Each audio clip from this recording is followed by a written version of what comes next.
Salut, salut. Et bien voilà pour la dernière vidéo de ce défi des 40 jours des 600 guérisseurs. Aujourd'hui c'est le bilan. J'ai pris des notes, attention, je fais ça bien. Donc j'ai regardé à nouveau toutes les vidéos qui m'ont servi donc de journal de bord pendant ce défi, et ça me permet là donc de faire un bilan un petit peu plus complet de tout ce qui s'est passé et de comment j'ai vécu ça. J'ai découpé mon bilan en 3 points. La méditation en elle-même, le temps, les émotions, et ensuite un petit bilan, une petite conclusion. Donc le premier point, la méditation en elle-même. Ce que j'ai pu ressentir au fil des 40 jours, c'est que j'avais de moins en moins la nécessité de la pratiquer.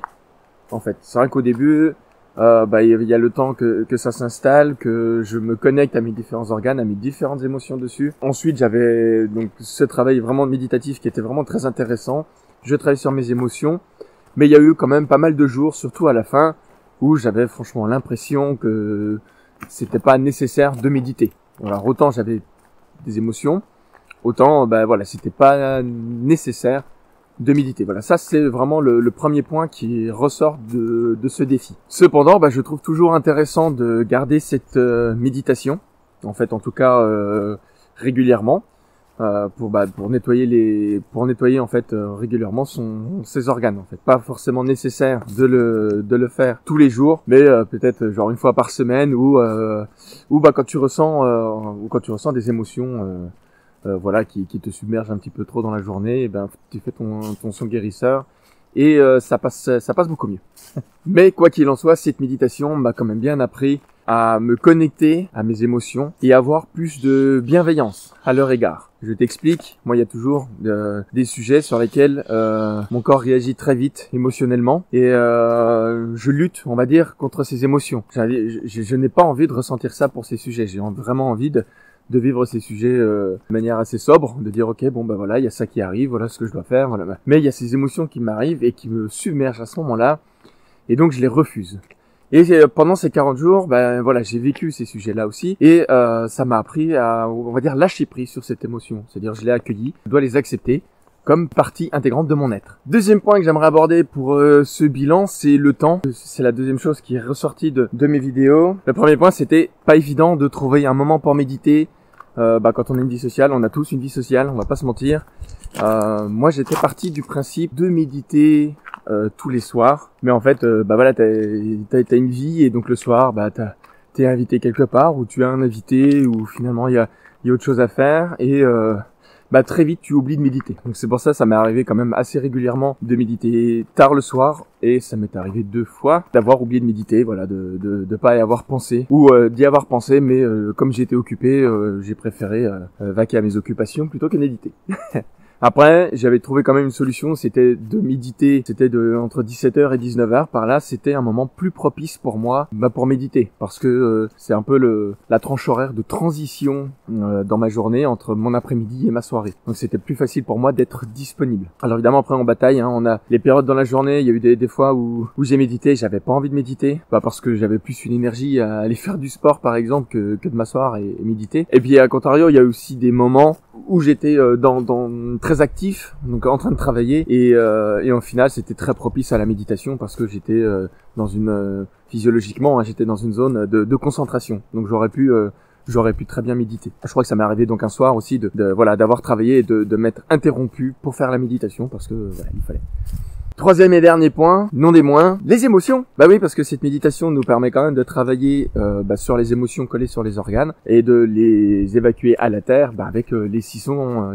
Un premier point sur les émotions, c'est qu'il y a toujours des émotions à nettoyer. Même s'il y a des moments, je tapais sur des émotions qui étaient profondes, il y a des moments, j'étais aussi sur des émotions superficielles qui m'étaient venues dans la journée par rapport à mon vécu, mais je sentais effectivement au fil des jours que j'avais une connexion vraiment plus profonde avec ces émotions, même s'il y avait une résonance avec ce que je vivais au quotidien. Et puis le deuxième point sur les émotions, juste imprévisible de savoir sur quelle émotion on va tomber. Il y a toujours des émotions, on sait pas du tout sur lesquelles on va tomber. Moi par exemple, je me serais attendu à ce que ça suive à un moment le cycle. Les 6 sons guérisseurs, donc c'est 5 organes plus un 6e son. Je me serais attendu à ce que ça nettoie par exemple un organe et que ça libère de l'énergie pour aller, pour passer à l'autre organe, pour nettoyer l'autre organe et ainsi de suite. Donc ça allait, vraiment générer des choses. Et en fait, pas du tout.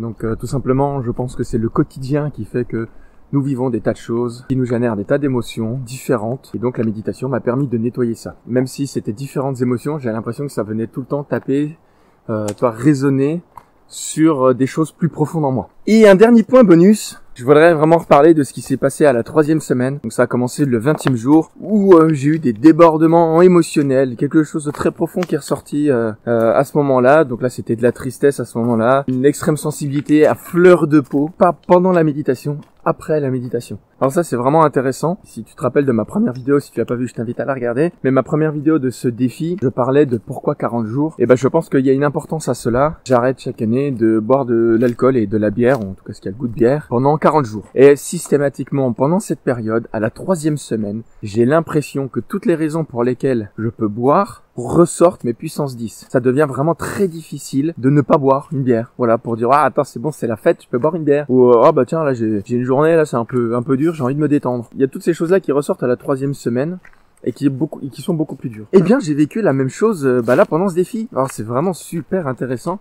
J'en ai même parlé à d'autres personnes qui m'ont effectivement fait remarquer que eux aussi, au bout de 3 semaines de pratique, il se passe quelque chose en eux. Et moi, pendant ce défi, il y a des choses qui sont ressorties, genre 1 heure, 2 heures après la méditation. Et alors, c'était difficile à vivre, mais en même temps, c'était super intéressant à vivre. J'ai vraiment l'impression que c'était nécessaire.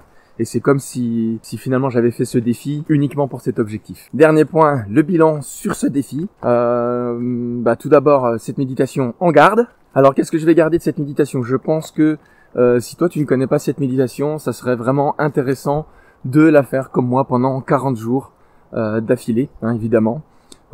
D'une part pour ce qui m'est arrivé à la 3e semaine, parce que j'ai senti que c'était vraiment un vrai nettoyage à faire. D'autre part, parce que ça permet vraiment d'ancrer aussi dans sa tête cette méditation. Et donc de faire comme ça cette méditation des 600 guérisseurs tous les jours, ça permet vraiment d'automatiser cette méditation et de pouvoir gagner en ressenti sur ses émotions. Et si tu es déjà à l'aise avec cette méditation, ou si tu viens de faire les 40 jours, je conseille en tout cas de garder cette méditation, ne serait-ce qu'une fois par semaine pour faire un nettoyage hebdomadaire des émotions, parce que c'est toujours bien de prendre une douche, quoi. Il y a une question qui reste toutefois en suspens, c'est est-ce que je vais garder ce challenge des 40 jours à faire comme ça une fois par an, comme je fais notamment pour l'alcool. Voilà, je ne sais pas. Le temps me le dira, et puis je te le dirai. J'en ferai très probablement une vidéo, je ne sais pas. Écoute, sur ce, j'espère que ce défi t'a au moins montré que chaque méditation a son utilité. Je reprends un rythme avec mes autres pratiques, mais je vais garder cette méditation-là. J'espère que pour toi, ça t'a motivé à tester cette méditation et d'autant plus à le faire pendant 40 jours, si tu l'as jamais fait, parce que ça va être vraiment très très intéressant pour toi de le faire, à mon avis. Sur ce, abonne-toi à la chaîne si c'est pas fait. On se dit à bientôt pour de nouvelles vidéos. Ciao, ciao!